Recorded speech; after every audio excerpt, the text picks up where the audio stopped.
मासर तृतीय सोमवार रे काउडिया भक्त निजर मानसिक जलभार आनी बाबा धवलेश्वर पाखे लागी करिसेंती। भोर 4टारे पहड़ खोल जाई समस्त नीतिकांति करा परे श्रावणी लिंगरे काउडिया माने जल लागी करथिले। महानदी गर्भरे बाबांकर मंदिर थिबारु भक्तों सुरक्षा व्यवस्था को दृष्टि रखी प्रशासन पक्षरु विभिन्न घाटरे सुरक्षा व्यवस्था करबा सह अग्निशम विभाग ओड्राफ को नियोजित करा जायछि। जल लागी करबा पई मंदिर रे बैरिकेड सहित पुलिस प्रशासन पक्षरु समस्त व्यवस्था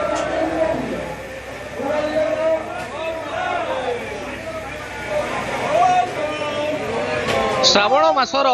तृतीय सोमवार बाबा धवलेश्वर पाखे प्रबल भिड़ देखा मिली। कैमेरा पर्सन देखा सीधा चित्र आम रहीचु धवलेश्वर मंदिर सम्मुखें राज्यर कोण अनुकोण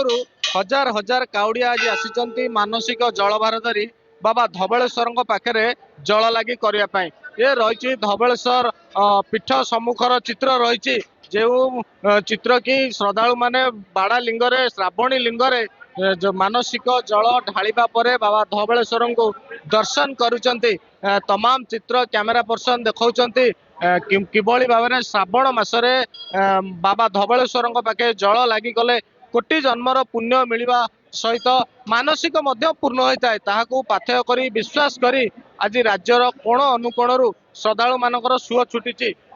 आलोचना करवा मंदिर पूजक अच्छी भाईना न्यूज 18 ओडिया को स्वागत करी। आज कौन बाबा रीतिनीति रही जय बाबा धवलेश्वर पूजक श्री कृतिकंठ पत्री आज हूँ श्रावण मासर तृतीय सोमवार एवं संक्रांति निश्चित गोटे संजोगर दिन आज प्रभु धवलेश्वर महाप्रभुंर रात्र 2 घटिका समय द्वार पिटा नीति आरंभ होता मंगल आरती कर बाबा स्वल्प बेश कर जो श्रद्धालु भक्त मैंने धाड़ी बांधि छिड़ा होते संक्रांति सोमवार पानी ढालिया से मत सुजोग पाई पानी ढालिया बाबा मस्तक पानी ढाली सारापर बाबा धवलेश्वर को दर्शन करते जेहेतु आज सोमवार संक्रांति बाबा सबुठार प्रिय बेश आज विभिन्न प्रकार फल एवं बड़ सिंहार बेश सहित महाकाल बेश समग्र भारत ओडिशावासी को दर्शन दौरान प्रभु धवलेश्वर मध्याह्न अन्न डालमा खीरी खेचड़ी भोग लगी कर पुनः संध्यार बाबा को पुनः स्नान कर स्वल्प बेश कर रात्र बाबा शयन पूर्व दही पखाड़ा भोग लगी कर निश्चित धवलेश्वर महाप्रभु को आज दिन देखु संक्रांति सोमवार रे जो भक्तटे बाबा मस्तक पर जलाभिषेक करेंगे कोटि जन्मर पुण्य फल पाइबे। निश्चित धवलेश्वर को दर्शन करूँ तांकर आशीष प्रदान करूँ। जय धवलेश्वर। निहाती भाव शुणुले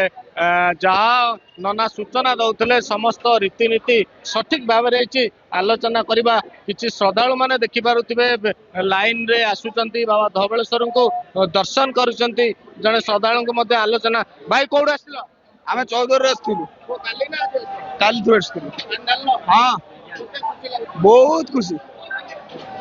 निहाती भाई कौड़ आसु भुवनेश्वर निहाती भाव शुणुले श्रद्धालु माने तांकर प्रतिक्रिया रखुले किए कटक आसी तो किए भुवनेश्वर आसी पानी ढालिया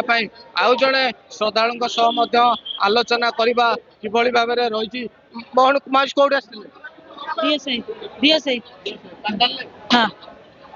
निहाती भाव में राज्यर कोण अनुकोण श्रद्धालु माने आसुचंती बाबा पाखे पानी ढालुचंती मानसिक जल लगी करुचंती। कटक जिला आठगड़ू सुशांत साहू न्यूज 18 ओडिया।